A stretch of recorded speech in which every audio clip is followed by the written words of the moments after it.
Hey, welcome to Picking Daisies, the podcast where we dive into all things messy, beautiful, and a little bit chaotic. I'm Mary Hendricks, your hot mess of a host, ready to walk with you through every laughable, cry-worthy, and grow-worthy moment. Every Tuesday, join me and an incredible lineup of fellow moms, women, and experts as they share their own stories of growth, resilience, and silver linings that they've uncovered. Together, we're building a village, a reminder that even in the thick of it, you are truly never alone. Because let's be real, we all have our mess. Everyone's got those moments. But here, we are finding the beauty in it, also the humor, and growing from whatever life and motherhood may bring our way. Welcome to Picking Daisies. Hi, everyone. Hello, Picking Daisies. Hi, Sam.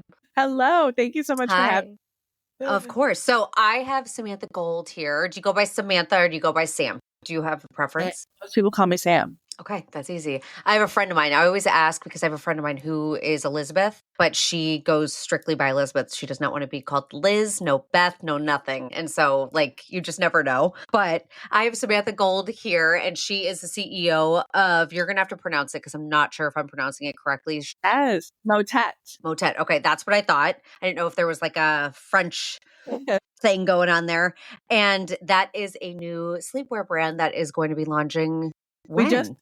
We just launched today. Oh no, yesterday, this past weekend. Okay. Yes. So it's super exciting.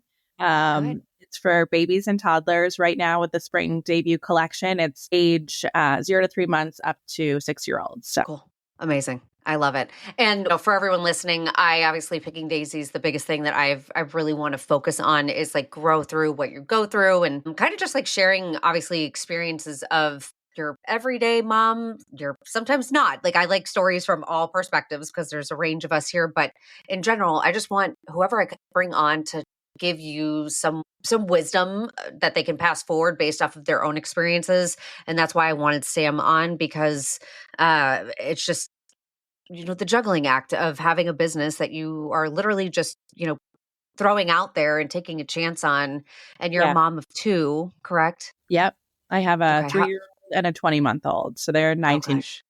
Yeah. First, the daughter named Blair, and then second is Wes, my son. I love it. Well, and see, in that right there, that's a big deal. That's not a tiny little thing that you're doing. And I think in general, what I love about it is, and hopefully everyone listening, especially if you're in the trenches, which you are, everyone, and my kids are a little bit older. They're 7, 5, and 3.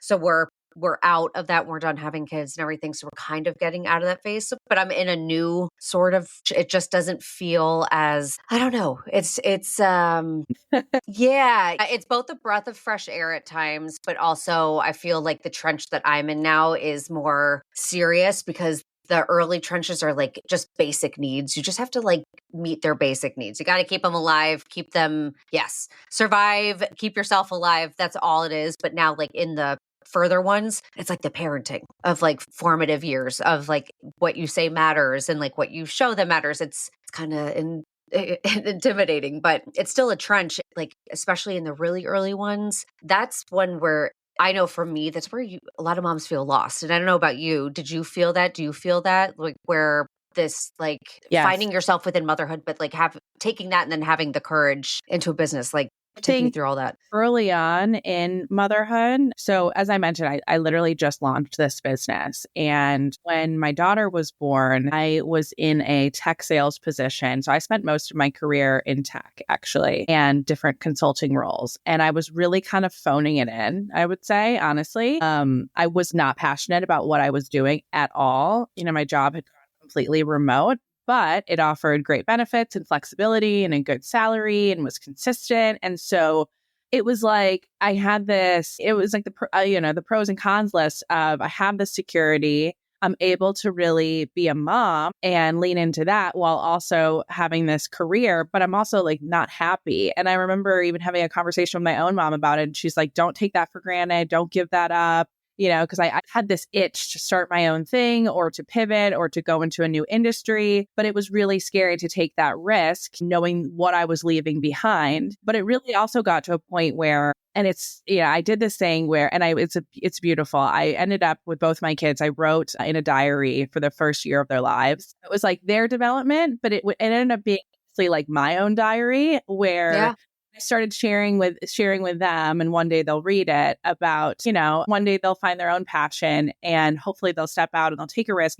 But I also shared at the time about this push and pull of not being happy in my career, not knowing what to do. And honestly, what happened was the time we were living in Charleston, South Carolina, I started just on the side consulting with this women's clothing company. It was a new friend that I had met. And ultimately, the co-founder of the business ended up stepping away and she needed someone to come in and run the business because she was the designer. And I put my hand up and said, hire me as your CEO. And so that was amazing. And so I stepped into that position. And that was when it really felt like, okay, I'm doing something that aligns with what I'm truly passionate about, but I'm also leveraging all the skills that I built over, a decade-long career in tech and consulting. So, it was like during this time I was a new mom.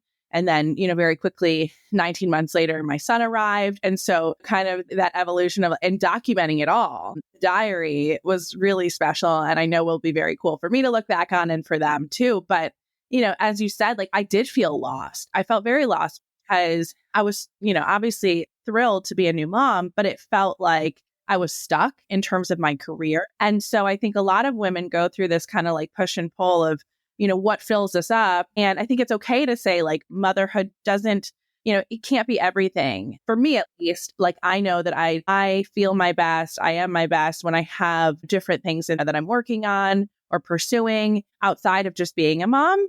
Mm-hmm. And so it's like having that fulfillment in terms of my career is very important to me and brings me a lot of joy. And I think also makes me able to be a better parent because they see me role modeling that. And I'm happier, I'm more fulfilled. And that translates to me being more present and bringing that energy and that positivity into their lives too. So that was a very long answer to your question. No, but I love it because that's the thing is like, I know just in general, it's just, I think a lot of women, I don't know about you, but I feel like for me, when I became a mom, I feel like that was always my hyper focus was motherhood. And I feel like there's a good you and I are very similar in age where it's very 50-50 mix of there were still women. And I think it was because did your mom work when you were a kid? Okay. See, but I feel like that's when it became more common of moms leaving. But I feel like the moms that worked out of the home, everyone that I have a friend whose mom did, she also was working out of the home and needed that. Like she wants it, she needs it. For me, I grew up with a stay-at-home mom. And so that was what I grew up with, thinking that that was like my route. So I didn't really focus much on anything else to find that passion. So I never went into I always kind of had a hyper focus of just motherhood. And so like I see that between you and I'm going to be so curious with the next generation because like for me with like you have a girl and I have a daughter and I have sons too, but it's like it's not so it's like a choice now where I'm like, if you want to have kids, go ahead. And I'm like, go to work. Like, and I love that there's so many opportunities now too, where moms are wanting to do both. And I think that's the big thing with our generation is like, we've kind of seen like the old schooling of like, I'm sure, how was your mom was saying, like, you already have it. It's like a safety thing. Like our parents, I think their generation is about like safety, comfort, stick with what you know, don't push boundaries, just, clock in, clock out. This is like, taking this risk, I know, there's so much fear that obviously comes up for me, but that comes up for my mom in this too. Yeah. Like I don't necessarily think she's been so supportive, but I think it's taken her a lot to get there because I think it's, she's filled with fear and how can you leave this career and the security and what if it doesn't succeed? And it's like, those are all very valid points and that it may not succeed, but I'll know. Yeah, but I think that's why like our generation is trying to find both. Like I'm trying to do that also where even with this podcast, so like how many times have we had to reschedule this stinking thing? Oh my God. Even today, I'm so glad you followed up. Sam messaged me this morning. I woke up and she was like, are we still on today? And I was like, I know that we had scheduled. I knew I saw it come in, but then it wasn't on I have a Skylight calendar. I don't know if you've seen those. Yeah. But I didn't realize that my kids can delete events off of there. So it's not like edited. I thought I just edited it on my end. So they were deleting stuff off of there. And I'm like, oh my God, but we're not doing anything today. So it worked out. But, oh God, my brain just turned off. What was I going to say? Oh, okay. So we've had to reschedule a million times. And this podcast is like, I'm trying to do everything I can because I'm like a one woman show. And this is like my business, essentially, like the entrepreneurship of like, I think women are just like, especially with Instagram and stuff like that, at the end of the day, that's entrepreneur. Like, if you have a public platform, like you are a small business, like congratulations, you have officially entered into it. If obviously financial gain is in some sort what you're looking for, which you should, by the way, if you are dedicating your time and effort on anything. But I digress. There are so many opportunities, but I've also come to the conclusion too that I'm like, I am a mom. This isn't going to run perfect. I'm going to have to reschedule because I have kids that get sick or freaking delete stupid calendars things off of my thing. And I was like, it's going to be messy, but it's also just, I'm just accepting that this is how it's going to go. Like I can have my dream and it can kind of be messy. I can have both dreams. I wanted to be a mom and now I have a dream of this. And yeah. Yeah. And that's the thing too. I actually had this whole build in public strategy where it was messy and it wasn't perfect. And I am such a perfectionist. And so I had to really let go of that. And it was actually a business coach that said, just start sharing what you're working on behind the scenes. Like people want to see that and start building something. And what came out of it was really, really cool and beautiful and beyond my wildest dreams. I ended up building this community of moms. Yeah. Helped me, like truly helped me co-create this brand and launch, and they continue to do so. And so amazing. Everything that I am working on, I share. So if you're listening and you're a mom and you want to get involved, it's called my Inner Mom Circle. And so it's cool. Okay. Just add moms to my close friends on Instagram. And then on a weekly basis, I post polls. And so like for my summer collection, I'm like, what new styles do you want to see? I'm like, what prints do you love? This one or this one? And they vote on them. Cool.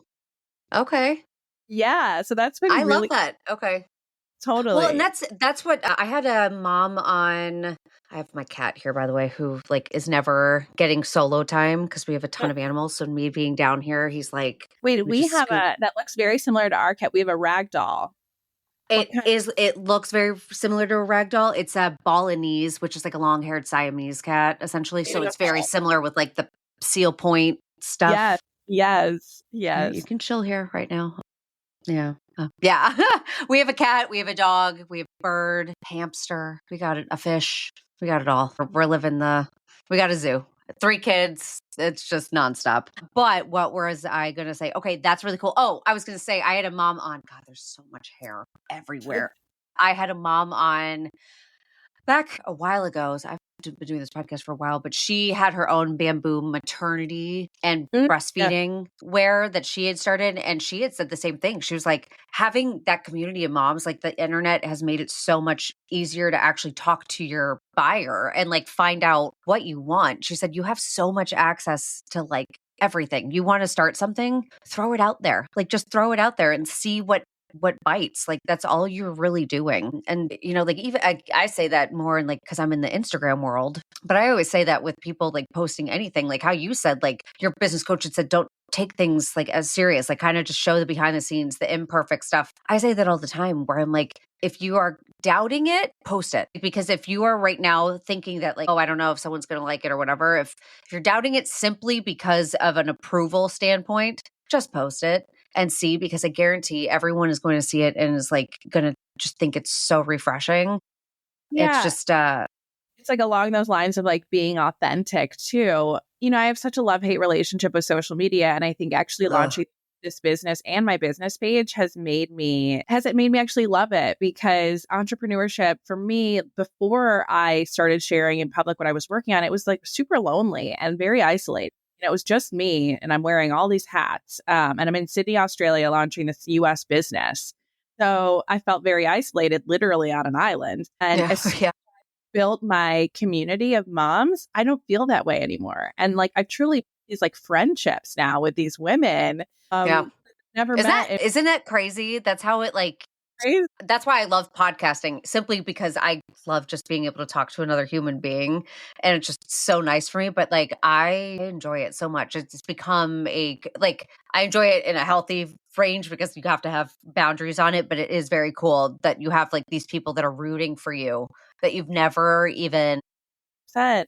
And it's crazy. What's funny too is that there are a lot of people online that I find are willing to root for you. Like, how about, well, this is a question, but then close family sometimes are the ones that are the least supportive on that stuff. Have you ever experienced any of that with like the entrepreneurial front? Have you noticed like friends, family, close people where you're like, you don't have to answer this. This is obviously, and I can clip it out, but I'm just curious because that's like a hard thing that a lot of people with small businesses. Yeah. Or like the people most surrounding a lot Yeah, of times aren't supportive of like, I think small businesses. And I think that's where people get scared of like posting about embarrassment and stuff like that. 100%. I mean, the people that like showed up for me on launch day on Friday were the Yeah. moms in our circle, like Love it. 100%.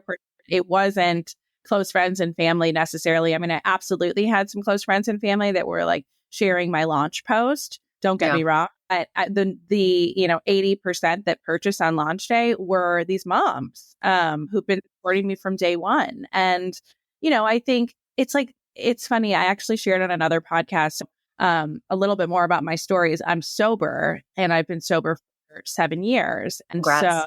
thank you. But early on in my career, especially in tech, working, at these very large Fortune 500 companies, I was not sober. And so, there's a lot of things that I carry and I'm more and more so letting it go, but shame around from past behavior and nights out and things that I did and things that I said. So I would say for me, like when I share about my sobriety, and that was something that I was just fearful around. Would this resonate with the moms in my inner circle? I'm like selling this elevated kids clothing with Yeah. beautiful prints, and then I have this side of me I'm sober and I have a past, and there's things that I'm not proud of. And I have to say, like, gotten so many wonderful responses from people where it's resonated with them and they've been open with me about their own struggles or, it Because I impacts. think that's, again, it's the reason why I want this podcast really to like refocus on the entire growth through what you go through of having it all laid out. Like, I think that's my biggest thing is like, we look at vulnerability as such a toxic, weak thing. And it's like literally the strongest thing because it's what builds us. And that's the thing is like, I always like, it's a cheesy quote, but I was like, if flowers feared the dirt, they would never bloom. But it's literally true. Like we all are sitting in Yeah. shit, essentially. Like we all have our stuff and our mistakes and our crutches and our faults and our weaknesses. And I think we get so fearful of those that they actually become more powerful in us. Like we let it control us way too much. I'm a firm believer in like 100%. what you're stressing on is what's going to create the stressor. Like I'm a huge person where I'm like, we just need to chill a little bit on it. I love it. Like energy goes where energy flows. Like if you're focusing on, your past and your mistakes, like it's only going to grow bigger versus like put Yeah. it out there, let it go, move Yeah. on. Guess what? There's so many people that like you can help just by sharing your story, who through something so similar and, saying like, I'm not that person today.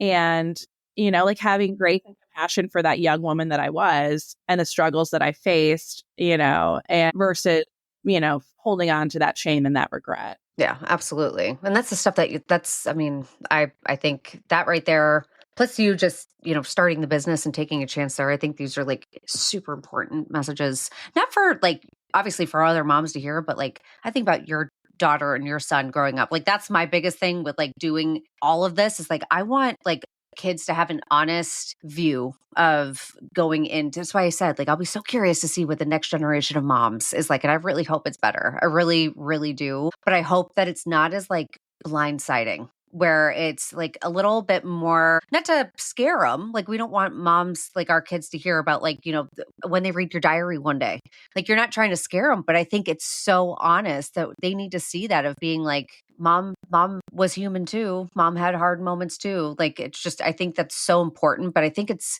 it's important for our kids, but I always say that just in here. That's why I like this podcast where I'm like, I think we just all sometimes, I know I do, think about your hardest moment, your worst moment, your scariest moment. It's very isolating because it's only your experience where you're like, this is only happening to me. And that's why I've loved, social media, same thing. I have a love-hate relationship with it, but I love it for when I share something that I literally wouldn't expect anyone else to understand, at least one person comes through being like, oh my God, it wasn't just me. And it's Yeah, like the best feeling in the world. definitely. I mean, my husband and I have recently started going to couples therapy. And, and the big driver for that for us is being able to like model really healthy behavior and conflict for our Mm, children. I yeah. can get really filled with rage when I'm angry.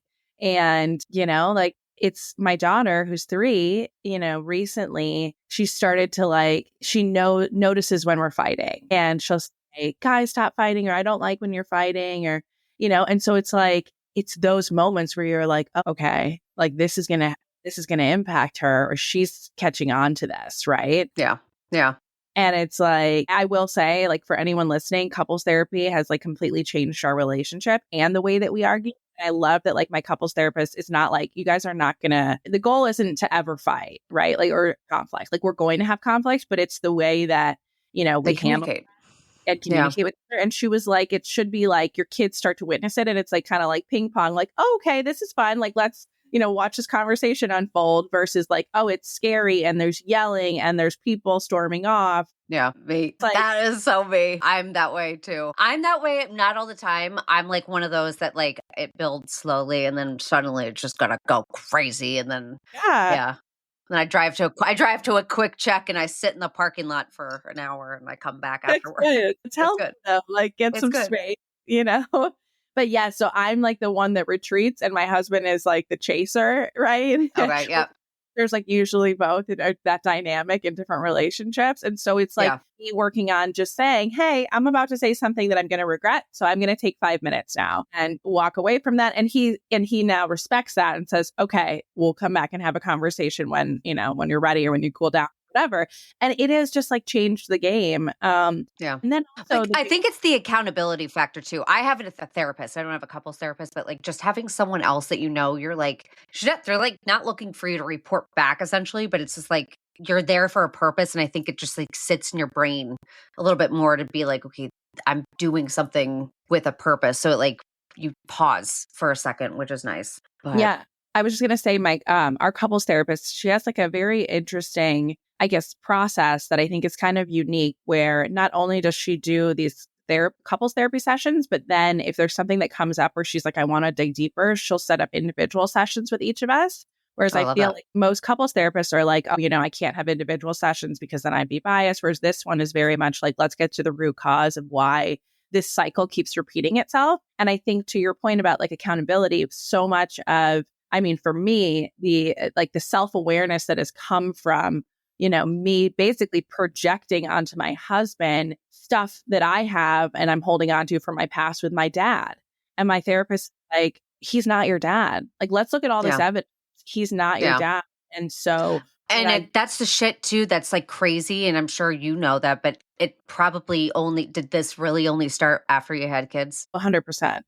Yeah. And I think that needs to be 100% like just full honesty and all of that. And I think, again, that's why marriages, like there's stress in marriages. And one of the biggest, I think, like statistics is like, if you have kids, they're more statistically likely to divorce. And I'm like, yeah, I believe it, because it unroots so much shit that you would never even have known that you buried down there. I had the same thing. And it wasn't even like a conflict. I had a sister that passed away.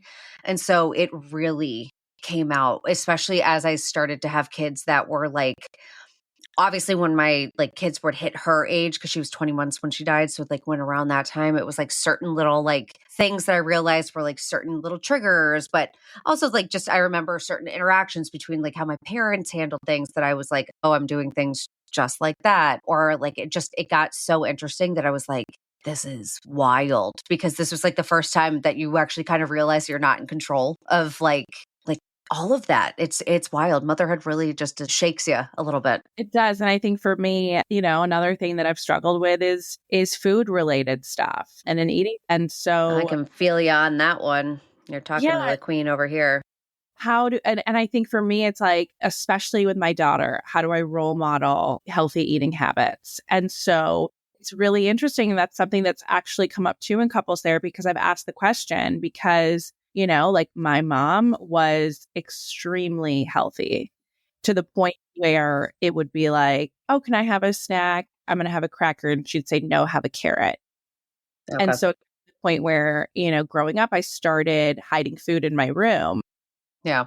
And so for me, like, I'm really big in not having good and bad foods, not labeling them as such. Same. Like incorporating all varieties of food into her diet. But then also, it's really interesting because my husband is sober too, and sobriety and recovery is a big part of our relationship. It's really the foundation of our relationship. And we talk very openly with our kids about AA. And right now, they really have no idea what we're talking about, but we've brought them to AA meetings since they were born. And we'll continue to do that, I'm sure. And so I kind of was going to take that same approach with food related things and topics that come up. And our couples therapist said, no, you don't want to talk about this with them. And it kind of shook me. And she said, because with food, you're going to start to put ideas into her head where she could use that as a way to cope with certain emotions.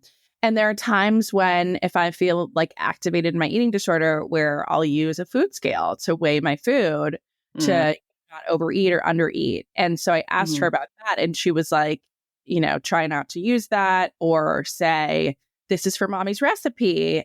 Not for how much. Yeah, it's hard.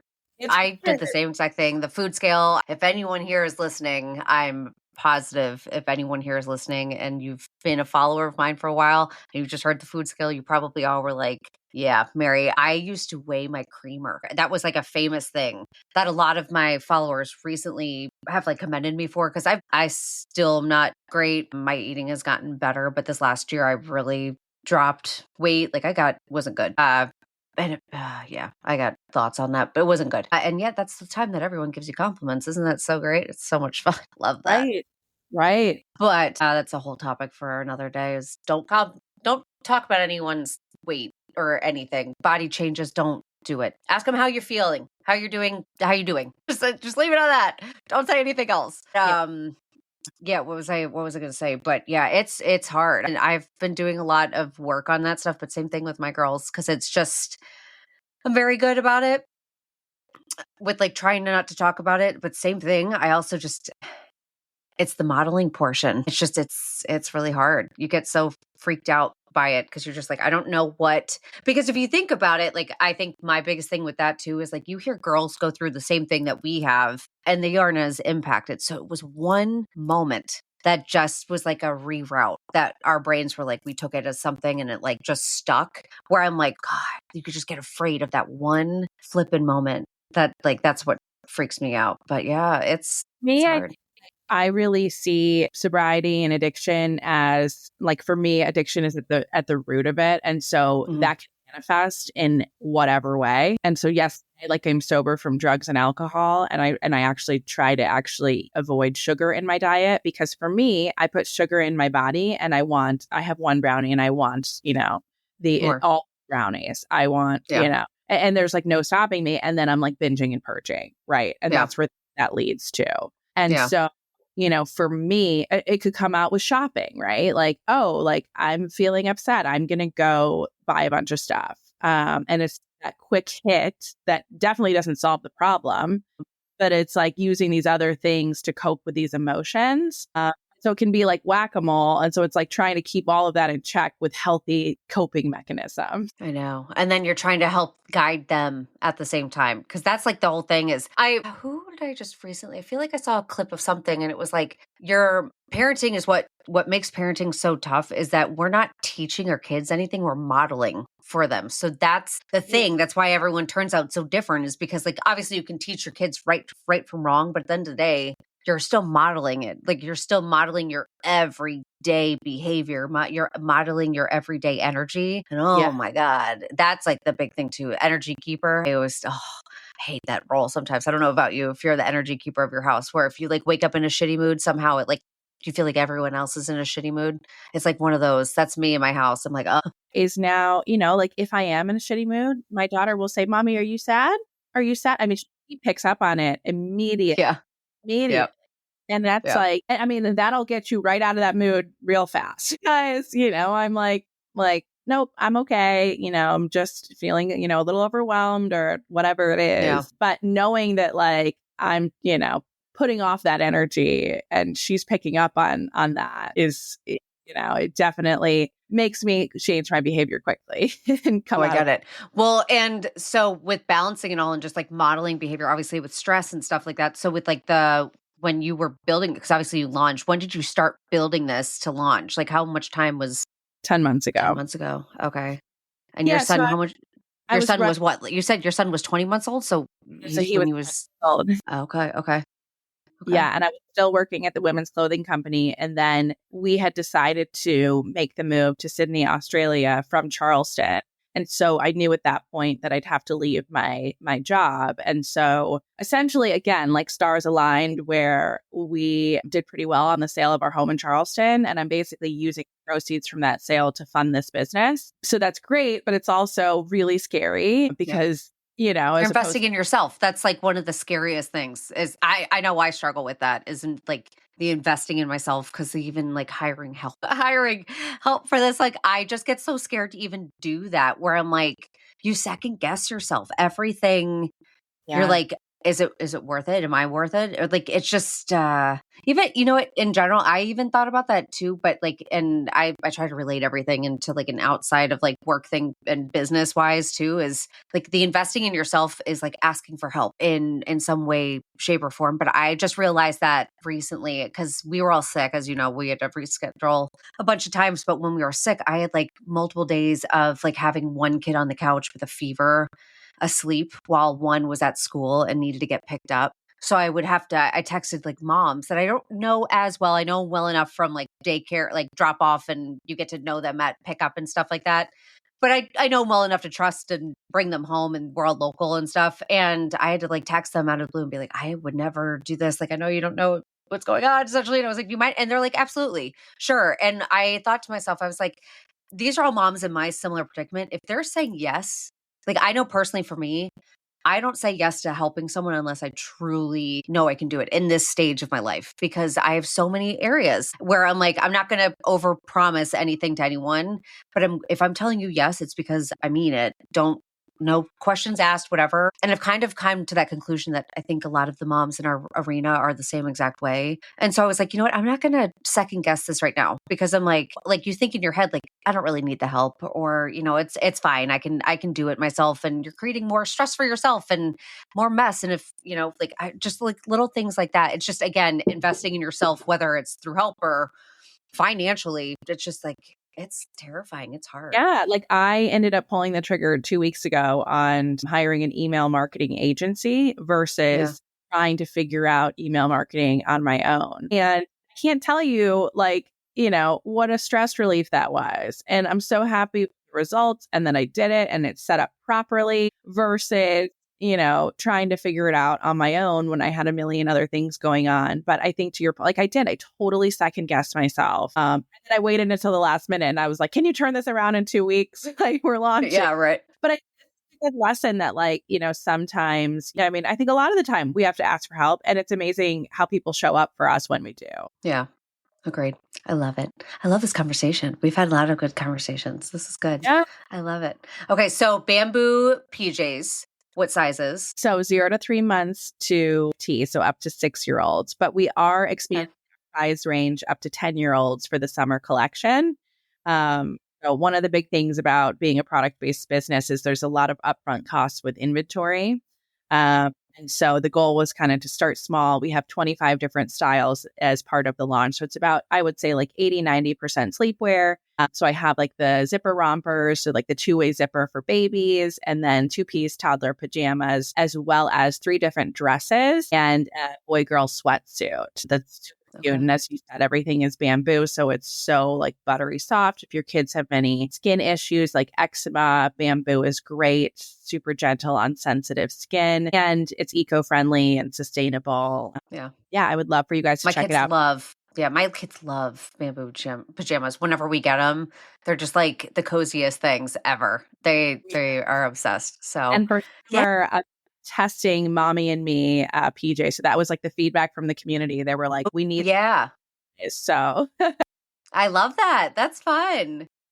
Yeah, I love that. Okay, well, and my last question is being in Sydney, what is, because that's a huge move. So again, Sam said she moved from Charleston to Sydney, Australia, which is how long of a plane ride was that? 24 hours? I mean, to go from Charleston to Sydney, it is about 24 hours in total. No way. Oh, you have no No, idea. My 3-year-old was so like, oh, she was like, just had a 24-hour meltdown essentially. my God. meltdown that customs pulled us to the front of the line. I kid you. Oh my God. That was the only perk, honestly, meltdown. Jesus. Yeah. No, God bless you. Cause so you traveled with a 3-year-old and a 10-month-old? No, when did you go there? It was a 2.5-year-old and about like 14-month-old or something. God bless you. No way. No, we're about to fly. We're flying to not LA, San Diego in like a month with all of the kids. We're doing like a whole spring break to go see my brother. God, there's so much cat hair everywhere. I'm like in my mouth. God, you're killing me here. You're cute, but this is killing me. And I'm already dreading that flight. Yes, Oh my God. I In my know. mouth, huh? Okay, gross. What was I going to say? Okay, so being there though, do you have like a village? Was your husband from there or is he? Okay, so no. So you both were, okay. Who's your village? What's your village like? Well, being sober, the amazing thing about being sober is that no matter where you go, there's an instant community that you can be a part of. And so honestly, like through going to AA meetings, just putting it out there like, hey, we're new in Sydney. We'd love to, connect with you guys after the meeting. Like so many people just reach out and you start to form those friendships. And the cool thing about like being sober and especially meeting other sober people is like, you kind of like cut through the bullshit and like the surface level stuff where you're like, oh, tell me your deepest, darkest like secrets and fears and all of the things. And so it's like you're able to truly build these deep friendships very quickly. But also, I've met a lot of entrepreneurs here and that's been very cool. Actually, for my birthday on Friday, I'll be 36. I'm going to lunch with other women who actually are expats as well. So there's a big expat community here, and I think we just like tend to like gravitate towards our people. Yeah. And so 5 other women that are 4 from the US and 1 is Canadian, and we're all entrepreneurs. And we'll be celebrating my launch as well as my birthday. And so I'm super excited. Oh, I love that. Happy birthday. That's so much fun. And then daycare. Daycare has been a great way to make friends. We actually have like a WhatsApp group where every weekend we'll be like, hey, heading to the park if any other family wants to join. And a lot of moms show up. So where I live, it's very like walkable. And so there's like cafes, restaurants, like people are just walking. Love. Jealous. Yeah. That's been the hard part for me is like just we moved up to our town. I don't even know how many, 7, 8 years ago, but we had like a group of friends down where we were. But like what made it so different is that we were like amongst you and I'm about to be 35 in May. So we're like a year apart. But I kind of was in like a phase where like all of my friends were still getting married. We were the first to kind of have babies. So like that kind of set us apart in like friend group. And then obviously when we moved up here, we had no one. And then like just meeting people, it's just been so crazy to find that. But I also think like, I think that's why I think that's probably what it is like for like AA is kind of like a club. Like at this point you kind of get like a community. I have family members that are a part of it and I absolutely talk about it all the time. But I think that's like the nice thing. And like, I think for moms listening, use this like not AA, but like a club. Like there are so many things of just like taking that chance of like, I think again, it's like another big thing with like our generation or just like finding online is like, there's so many groups for like everyone. Book clubs are like a huge thing that I know I want to join. There's one in our area that I got invited to and I'm like, I think I'm going to take that up. But I'm like, I feel like our generation is like very into hobbies. Like we're old people, like hobbies. We love that stuff. We love like anything that can force us out of our doors and like together. Even in Charleston, I was a part of this like Charleston moms group and people would put themselves out there. Like I think that's the biggest thing. It's like just put yourself out there. Like if you want to make new friends, like you got to put some effort in. But there's other people out there that want to too. And so like I used to see moms do it all the time in this mom group and they'd be like, hey, I'm feeling a little lonely. I'd love to get together with some other moms, maybe kids. And like they'd have a play date with 3 other moms scheduled the next week. And so there's other people out there. Well, there's other people out there and we're all in the same, like, again, we're all pretty much in the same boat. Like that's my biggest thing that I always like, I love about online is you have friends. Like you will find friends. You're not the only one sitting inside being like, I feel like I have no friends. Trust me. Like we're all there at some point in a weird adulting way. Like we all kind of hit like a weird, because our lives are, I think that's the biggest thing is like we have people, but our lives are all in a million different directions at this stage of life. Like when you're in the family building years, it's like, that's the focus of really figuring that out. And then like the friend building years and friend, years are going to come after. And I think it goes in ebbs and flows. But I think that's my biggest thing is like it's gotten easier for me in a little bit with my kids getting a little bit older. So I will say that for anyone listening is like when school, like you said, daycare, Yeah. Yes. Well, and I didn't have daycare. I didn't do daycare, but like for me, I didn't have like nursery school was like the closest thing that we had to it. But again, that was what brought people together. But I feel like once you get out of, and you'll notice it because your kids are still little, but like once you kind of get out of, like I said, it's like after 5, because I feel like that's like the keeping them alive and like, Yeah. I don't know, like the breastfeeding, sleep training, potty training, like all of that stuff where it's like weird eggshells that everyone walks on. That stuff doesn't really matter anymore. And I don't know, no one really cares. I think the question's now more like, are your kids allowed to watch YouTube? Like, is that the case? But like, otherwise it's easier to talk to moms because like all of the stuff that like is so polarizing in young motherhood when you're so full of doubt as it is, kind of just go away. And all of us are kind of like, we are what we are at this point. Let's just keep going forward. But Well, I look forward to those days because we are in the thick of it with these little ones. I don't doubt it. I don't doubt it at all. I have loved it. Like, obviously, we love it. We all have to say that. But, like, yeah. And you're entering, my youngest, like I said, is 3 also. But, like, her being my last, it's a blessing this time of having it be my last because it's reframing my attitude of it, like of the meltdowns and the 3-year-old isms and everything, where I can kind of laugh at it because I know that it's going to be over at some point. Yeah. Yeah. Deep breaths. Yeah. Deep breaths, a lot of deep breaths. But I say that to you because it's your first. They're all heathens because I always say that, like, my first, I used to take everything personally. You'll take everything personally because you wonder if you're doing something wrong. You're a bad parent. You always turned it on you. Your second, you're going to be filled with doubt or guilt because you're going to think that they're acting the way they are because and your first is going to do that too. It's going to transform where you're going to be like, is my second acting this way because they're the second and I'm not giving them enough attention, or vice versa? Is my first acting like this because I had a second? So you're going to be filled with those. I've liked having a third. You don't have to have a third to figure this out, but the third has kind of reminded me that they're just all feral. That's just how they are. They're all savages. They all have a different level of heathenism. That sounds weird. Is heathenism a bad word? Heathen. They're all heathens, but that's what they are. And I'm like, I feel like there's such a reassurance this time around where I just like to bestow that on moms that I know are going through it like the first time. But I'm also a forever first time mom too. Like that's my biggest thing is like, I'm a forever first time mom. I'm always going to be figuring it out in some manner because every kid is so different and it's always new, but figuring it out. Yeah. We're doing the best we can. Exactly. Awesome. Okay. Well, for everyone listening, I'm going to link all of Sam's info in the show notes, especially obviously Motet. So I'm going to put that all in there. If you guys are needing bamboo PJs for your little ones, they're great too. If you've never gotten them, like they're a good investment piece. Like they wash well, they wear well too. Like because I feel like they're more fitted.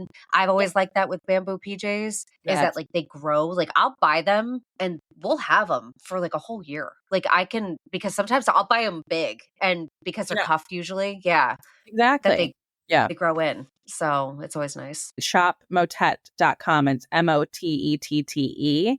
And then my Instagram is at shopmotet too. Perfect. I'm going to put that in there. Well, thank you, Sam. I'm so glad we did this. Finally. Yes. All right, Mama, that is a wrap on today's episode of Picking Daisies. I hope today's chat left you feeling seen, understood, and maybe even gave you a good laugh along the way. As we all know, motherhood isn't easy, life isn't easy, but it's moments like these where we can connect and share our stories that really help make that load feel a lot lighter. So if you enjoyed today's episode, it would mean the world to me if you could take a moment to leave a rating and review. Your feedback not only will help this show grow, but also it will make sure it reaches other moms who might need that same dose of honesty, humor, and heart. And don't forget, if something in today's episode resonated with you, share it with a friend or hop on over to Instagram or wherever you connect on social media and keep the conversation going. I love hearing your stories and being a part of this journey with you. Thank you for being here and for showing up for yourself. And then, of course, sharing that space with me. So until next time, remember, we all grow through what we go through. You've got this, Mama. I'll see you next week.